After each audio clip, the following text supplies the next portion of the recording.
Assalamualaikum warahmatullahi wabarakatuh. Bismillahirrahmanirrahim. Ashhadu an la ilaha illallah wa ashhadu anna Muhammadur Rasulullah. Allahumma salli ala sayyidina Muhammad wa ala ali sayyidina Muhammad. Rabbi shrah li sadri wa yassir li amri wahlul 'uqdatam min lisani yafqahu qawli. Amin. Bismillahirrahmanirrahim. Syariat, toreko, hakikat, dan ma'rifat. Bahasan syariat, toreko, hakikat, dan ma'rifat seperti yang di luaran sana sangat luas sekali. Sangat luas dan jelimet. Makanya bila kita mempelajari ilmu syariat, ilmu toriko, ilmu hakikat, dan ilmu ma'rifat di luaran sana butuh waktu puluhan tahun. Bahkan sampai kita meninggal pun nanti belum tentu kita bisa memahaminya. Akan tetapi di sini kami mau menjelaskan syariat, toreko, hakikat, dan ma'rifat yang ada di dalam diri, yang ada di dalam Al-Quran Qadim. Sedang syariat, toreko, hakikat, dan ma'rifat yang ada di luar diri itu sudah ada di Al-Quranul Karim dan Al-Hadis. Akan tetapi kita membahas syariat, toreko, hakikat, dan ma'rifat yang ada di dalam diri dengan Al-Quran Qadim. Bismillahirrahmanirrahim. Selama ini kita menganggap, kita mengira, kita meyakini apa yang kita pandang di luar diri kita, yang wujud di dalam pandangan kita, seluruhnya adalah syariat. Seperti wujudnya manusia yang kita pandang, seperti wujudnya hayawan yang kita lihat, seperti wujudnya tumbuh-tumbuhan yang kita pandang, seperti wujudnya motor, mobil, pesawat, bangunan, sawah, jalan, hutan, goa, dan lain sebagainya. Segala sesuatu yang kita pandang itulah syariat. Syariat yang bisa kita wujudkan. Selama ini kita mengira, selama ini kita mempercayai, selama ini kita mengimani bahwa syariat itu lebih wujud daripada ma'rifat. Syariat lebih nyata daripada ma'rifat. Itu tandanya sama halnya dengan kita mempercayai, mengakidahi di dalam hati kita bahwa manusia, bahwa seluruh makhluk yang diciptakan, yang wujud ini lebih wujud daripada wujudnya Allah. Di dalam hati kita mengimani, meyakini bahwa seluruh alam yang wujud ini lebih nyata daripada Allah. Coba direnungkan di dalam hati kita. Mari kita tafakuri bersama. Apakah mungkin yang diciptakan itu lebih wujud daripada yang menciptakan. Apakah mungkin manusia dan seluruh makhluk ciptaan Allah itu lebih wujud daripada wujudnya Allah sendiri? Nah, mari kita buktikan bahwa sesungguhnya Allah lebih wujud dari manusia dan dari segala sesuatu yang diciptakan Allah. Makrifat lebih wujud daripada seluruh syariat. Tanpa adanya Allah, maka manusia dan segala sesuatu tak akan pernah ada. Tanpa wujudnya makrifat, maka seluruh syariat-syariat yang ada tak akan pernah terwujud. Jadi pada intinya Allah itu maha wujud, lebih wujud daripada apa-apa yang diciptakannya. Jadi makrifat itu lebih wujud daripada syariat-syariat yang ada. Marilah kita buktikan. Coba kita pandangi, coba kita syariatkan apa-apa yang ada di depan pandangan kita. Di sana ada apa saja? Ada pohon, tembok, motor, mobil, manusia, tumbuhan, hayawan yang ada di sekitar kita. Coba kita cermati, coba kita pandang.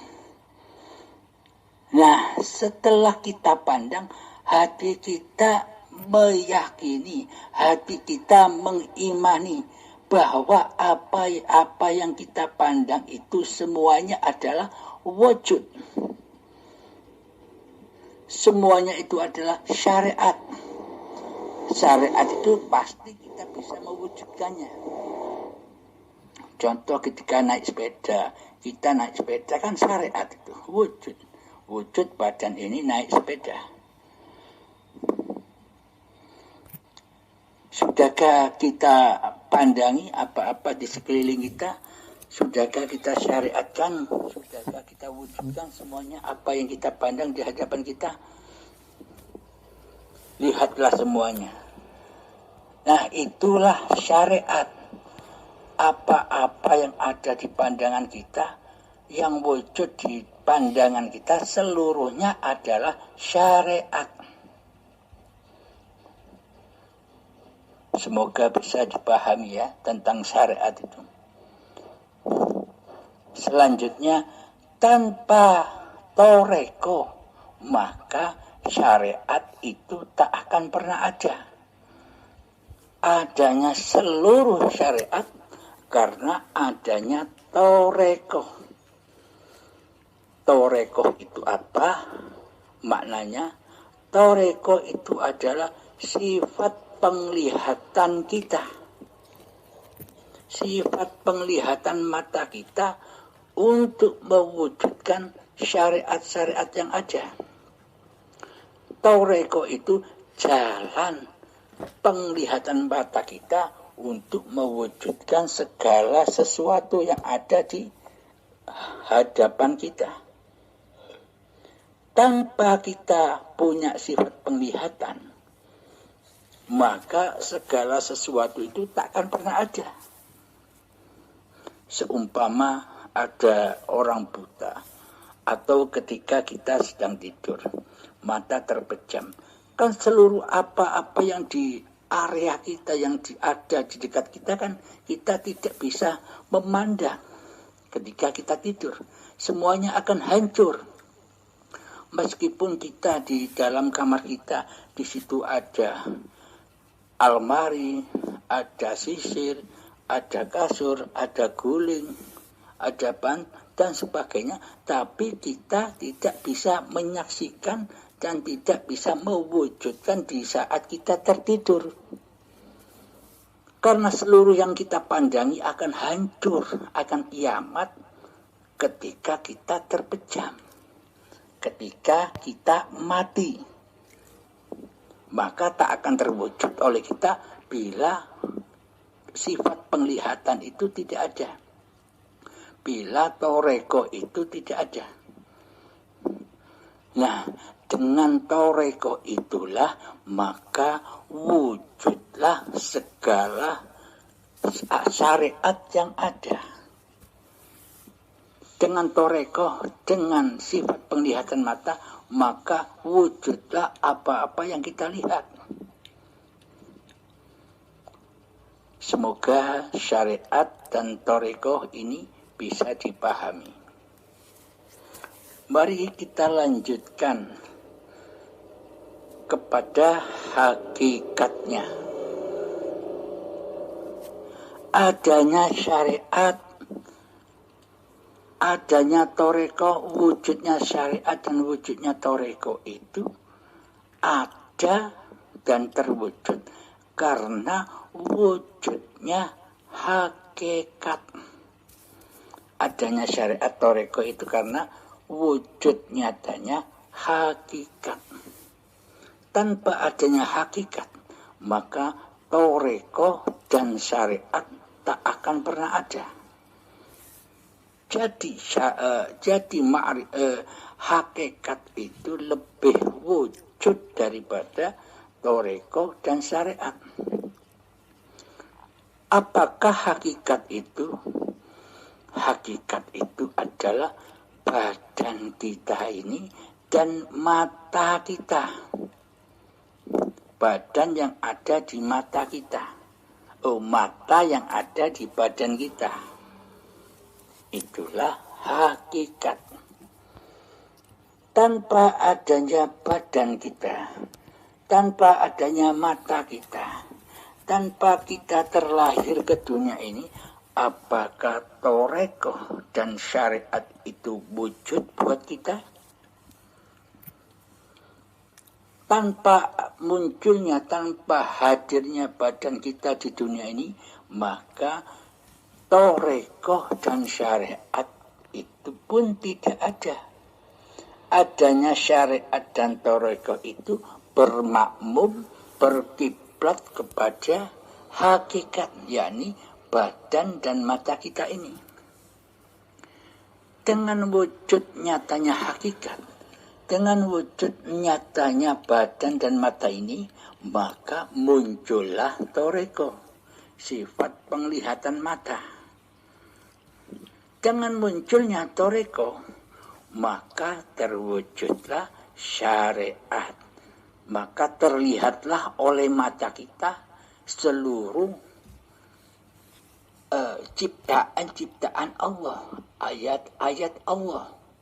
Seluruh yang kita pandang di dalam syariat itu, seluruh syariat yang ada di hadapan kita itu adalah bukti ayat-ayat Allah, bukti adanya Allah, bukti wujudnya Allah yang meliputi segala sesuatu yang kita pandang.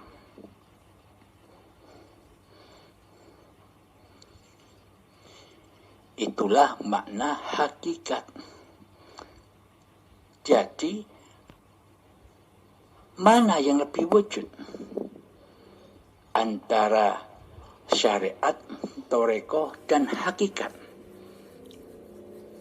Nah, dengan penjelasan inilah, kita bisa meyakini, bahwa hakikat itu lebih dahulu wujud daripada toreko dan syariat. Ada dan terwujudnya syariat dan toreko karena adanya hakikat, karena adanya mata, karena adanya badan. Tanpa badan, tanpa hakikat, apakah muncul syariat? Apakah muncul Anda bisa naik motor, Anda bisa berjalan, Anda bisa mandi, Anda bisa makan, Anda bisa sholat, Anda bisa ibadah, dan yang lain-lainnya? Kan tidak ada. tanpa kita terlahir ke dunia ini, tanpa adanya badan dan mata ini, kan seluruh syariat tak akan pernah wujud buat kita. Terbukti dulu sebelum kita terlahir, kan kita tidak bisa menyaksikan apa-apa. Kita tidak kenal apa-apa. Karena kita gaib. Sebelum kita terlahir ke dunia ini. Dengan terlahirnya kita di dunia ini, maka terwujudlah segala sesuatu yang kita pandang. Itulah syariat. Yang mewujudkan syariat adalah hakikat. Siapa hakikat? Badan, mata, dan seluruh anggota badan inilah hakikatnya. Semoga bisa dipahami antara syariat, toreko, hakikat. Alhamdulillahirabbil alamin. Mari kita melanjutkan lagi menuju ma'rifat. Apakah ma'rifat itu? Ma'rifat itu adalah hayatullah. Ma'rifat itu adalah Allahu la ilaha illa huwal hayyul qayyum. Ma'rifat itu adalah Allah, dialah Tuhan yang hidup terus menerus. Yakni sejak sebelum Nabi Adam, sejak Allah menciptakan makhluk, seluruhnya makhluk-makhluk itu hidup karena hidupnya Allah. Sampai Nabi Adam, sampai kita saat ini, sampai manusia yang akan datang, seluruhnya diwujudkan oleh hidup, disyariatkan oleh hidup. Tanpa hayatullah, tanpa ma'rifat, apakah hakikat akan terlahir? Apakah toreko akan terlahir? Dan apakah syariat bisa terlahir? Maka terwujudnya syariat, maka terwujudnya toreko, maka terwujudnya hakikat karena adanya wujudnya ma'rifat, karena adanya Allah. Tanpa Allah maka badan ini tak ada. Tanpa Allah maka penglihatan, pendengaran ini tak ada. Tanpa Allah maka seluruh syariat-syariat yang ada, sholatmu, ibadahmu, puasamu, hajimu, zikirmu, dan seluruhnya tak akan pernah ada tanpa adanya hidup yang ada di badan ini, tanpa adanya Allah yang maha beraf'al, yang maha menggerakkan seluruh makhluk ciptaannya. Nah, jadi nyatalah bahwa Allah itu lebih wujud daripada makhluknya. Maka terbuktilah hidup itu lebih wujud, hidup itu lebih nyata, hidup itu lebih jelas daripada hakikat, toreko, dan syariat. Hidup itu lebih wujud daripada badan kita ini. Hidup itu lebih wujud daripada penglihatan pada mata ini. Dan wujud hidup itu adalah lebih wujud dari apa yang kita pandang, dari segala sesuatu yang kita wujudkan. Jadi yang mewujudkan syariat itu adalah hayatullah, yaitu Allah sendiri. Bisa dipahami? Dengan adanya Allah, maka muncullah syariat-syariat yang ada. Syariatnya badan. Badannya berjalan itu karena adanya makrifat, karena adanya Allah. Badan bisa berlari itu karena adanya hayatullah, karena adanya Allah. Badan bisa makan itu karena adanya hayatullah, yang melindungi, yang membimbing, yang mencukupi, yang menjaga badan-badan ciptaan Allah ini. Sejak dari tanah hingga kini dan sampai nanti menjadi tanah lagi. Alhamdulillahirabbil alamin. Semoga penjelasan yang sedikit ini bisa memahamkan hati kita semua. Semoga Allah selalu membimbing hati kita kepada keridhaannya. Assalamualaikum warahmatullahi wabarakatuh.